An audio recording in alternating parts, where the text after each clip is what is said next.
قبول اسلام کا یہ واقعہ حیرت انگیز بھی ہے اور سبق آموز بھی۔ حیرت انگیز اس اعتبار سے ہے کہ نزول قرآن کو کم و بیش 1500 سال کا عرصہ گزر جانے کے بعد بھی آج تک اس نقطے پر کسی کی نظر نہ جا سکی جو ایک امریکی ڈاکٹر کے قبول اسلام کا محرک بنی۔ امریکہ کے ایک ہسپتال میں ایک عجیب و غریب واقعہ پیش آیا اور اس واقعے کے زیر اثر امریکی ڈاکٹر نے اسلام قبول کی۔ مذکورہ ہسپتال میں ایک روز ڈیلیوری کے 2 کیس ایک ساتھ آئے۔ ایک عورت سے لڑکا پیدا ہوا اور دوسری سے لڑکی۔ جس رات میں ان دونوں بچوں کی ولادت ہوئی، اتفاق سے نگران ڈاکٹر موقع پر موجود نہیں تھا۔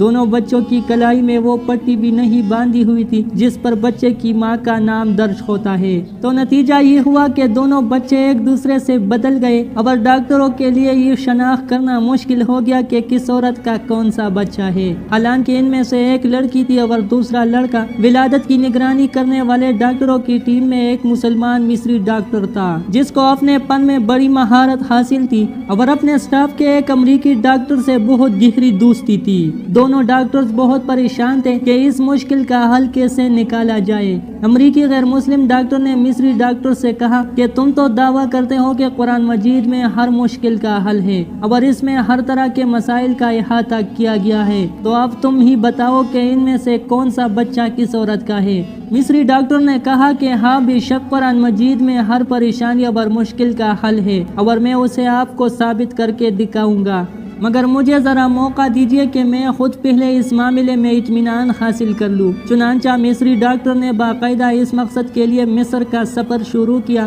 اور جامعہ ازہر کے بعض شیوخ سے اس مسئلے میں استفسار کیا اور امریکی دوست ڈاکٹر کے ساتھ کی گئی بات چیت کے روادات بھی پیش کی۔ ازہری عالم نے جواب دیا کہ مجھے طبی معاملات و مسائل میں ادراک حاصل نہیں ہے، البتہ قرآن کریم کی ایک آیت پڑھتا ہوں اس میں غور و فکر کرے، اللہ تعالیٰ نے چاہا تو آپ کو اس مسئلے کا حل ضرور ملے گا۔ چنانچہ اس عالم نے درج ذیل آیت پڑھ کر سنائی جس کا ترجمہ یہ ہے، مرد کا حصہ 2 عورتوں کے برابر ہے۔ مصری ڈاکٹر نے اس آیت میں غور و تدبیر شروع کر دیا اور گہرائی میں جانے لگے تو اسے اس مشکل کا حل بلاخر مل گیا۔ چنانچہ وہ لوٹ کر امریکہ آیا اور اپنے دوست ڈاکٹر کو اعتماد بھرے لہجے میں بتایا کہ قرآن نے ثابت کر دیا ہے کہ ان دونوں میں سے کون سا بچہ کس ماں کا ہے۔ امریکی ڈاکٹر نے بڑی حیرت سے پوچھا کہ یہ کس طرح ممکن ہے۔ مصری ڈاکٹر نے کہا کہ ہمیں ان دونوں عورتوں کا دودھ ٹیسٹ کرنے کا موقع دیجیے تو اس معاملے کا حل معلوم ہو جائے گا۔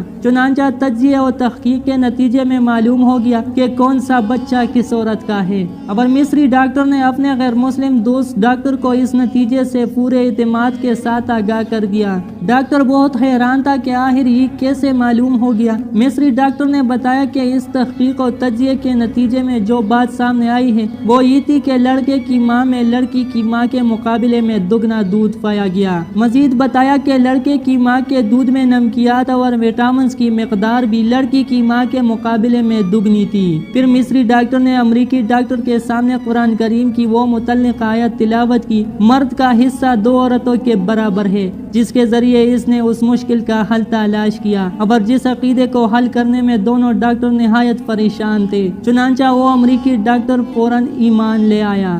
اللہ تعالی ہم سب مسلمانوں کو قرآن کریم کی احکامات پر عمل کرنے کی توفیق عطا فرما دے۔